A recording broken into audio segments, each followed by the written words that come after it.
Us people of the modern and first world are a privileged group, with more food, information, and opportunities than we can take advantage of.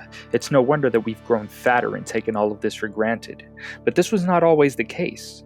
The lifestyle that existed during the early days of our species was a brutal one, and it took a slow yet gradual process to get to this point. Our societal evolution took us from fighting with other species to fighting with one another. So as empires rose and fell, we were one step closer to the current moment in which you are watching this video. Now, the information age has provided us with an opportunity like never before. With the advent of social media, it's now possible for average citizens to make a living by talking to an audience on social media. Along with this came a new phenomenon. Behold, the creation of the online philosopher, a person who makes a living by creating online content that explores philosophical matters. This changes everything. If you can pay your rent and food by exploring these ideas and putting them on social media, then you don't need the full-time distraction of a full-time job. This makes it possible for people to spend the majority of their time thinking about philosophical matters. Hence, philosophical exploration becomes their full-time job. And although making a living through online content is difficult to pull off, it is possible. On top of it all, people who choose to do this now have both a philosophical and monetary incentive to move humanity's wisdom forward and share it with the world. Although these people aren't necessarily philosophers in the academic sense of the word, it is unlikely that a large amount of committed people working full-time will be unable to create some level of philosophical value, even for academics who have spent their whole lives researching the matter. Think about that for a second. Imagine having more people than ever researching, thinking critically about, and sharing ideas at a faster rate than ever before. What will happen to our pale blue dot if this goes on for 10, 50, or 100 years? What will happen to our understanding of metaphysics, ontology, and science?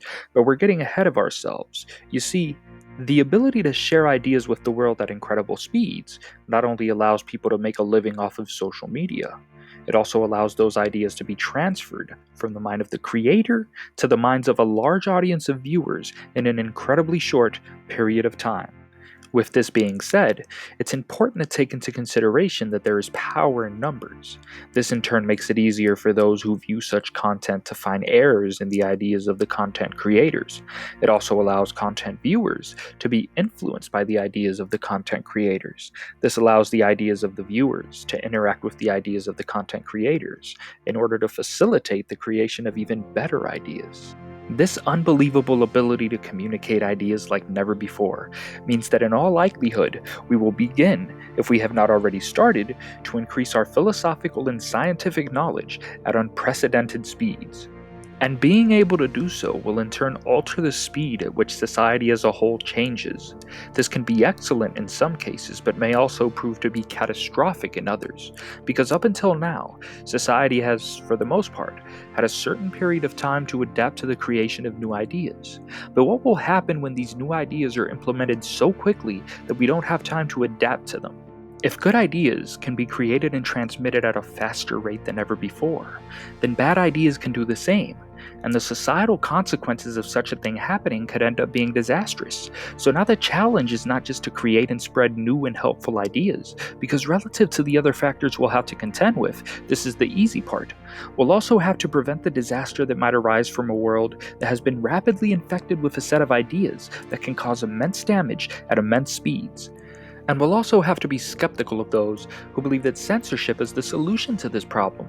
With that being said, you should now be able to see from the words I've just spoken, and possibly from your own personal experiences, that all is not well and good in the information age. We have to take into consideration that every human is a container of ideas, and although this is an oversimplification of what a human is, it is still the responsibility of every container to find mechanisms that will protect us all from the possible tragedies that may arise from our interconnectedness, and lead us into a future that is as close to heaven as is humanly possible.